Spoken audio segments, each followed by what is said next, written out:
lot of childhood mischief. We used to... That goes back to Frank the Wank.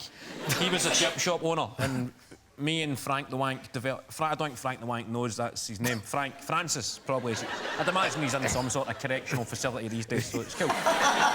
We developed a Bart Simpson-Mo Sizlak relationship, so I'd phone him up. But what made him so funny was his temper was so short, frighteningly short. He would lose the plot at the most trivial of complaints. So I'd phone up pretending to be an adult. There was one I phoned up. I said, now, listen, I'm a taxi driver. I was in my cab there and I popped in to get my lunch and I got the chips back to the cab and they were freezing cold.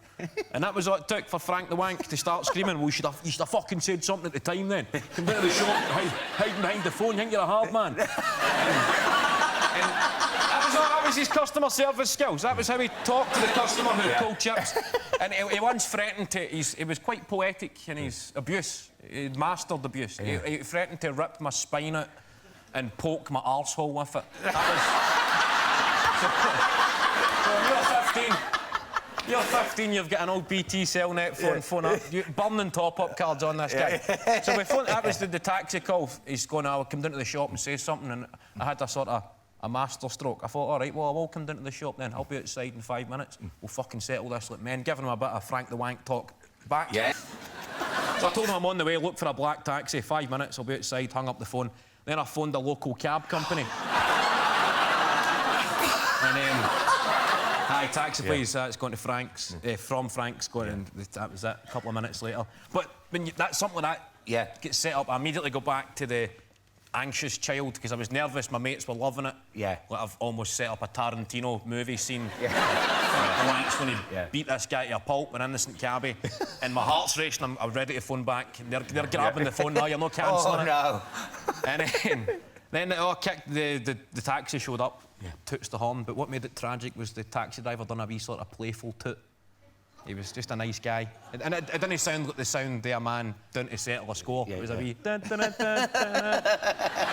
Frank the Wank and four of his fellow wanks emerged. And they just spoke for ages. And I'm sitting, my heart's racing. And it got resolved somehow. There was no violence. They went back into the shop.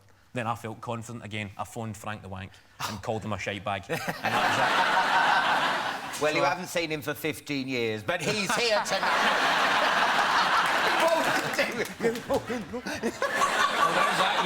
You need to change a few names.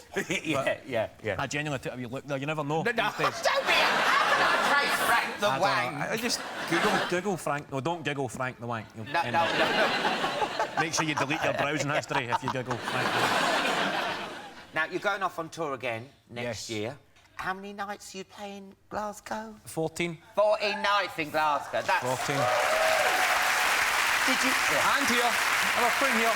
Yeah, oh, no, you're playing here, but I'm just saying, when you read the book and then I see that you're playing 14 nights in Glasgow, I mean, it just must be like a dream come true. It's good. 14 nights in your own bed is a dream come true on any tour. Oh, God, yeah. So that's good. And last time I saw you was a few months before the Scottish referendum. Yes. How do you feel about that? Are you gutted that the Scots chickened out? I know. No, it was... somebody told me we're the first country ever to reject their own independence. Oh, no. People laugh at it now, but before that, everything was getting thrown at us. Fucking Mick Jagger was involved, David Beckham, the Queen. Yeah. Then, when you read it the next day, David Cameron said the Queen was purring down the phone. I know. What's that? How do you purr? The Queen phoned up David Cameron and went purr. Maybe on Babe Station, but I can't imagine the Queen. It sounds like something you'd pay at least £1.50 a minute for. Yeah. So you wouldn't phone up Frank the Wank for a purr? No, you would not. Give me a quid or you're getting stabbed. Just you.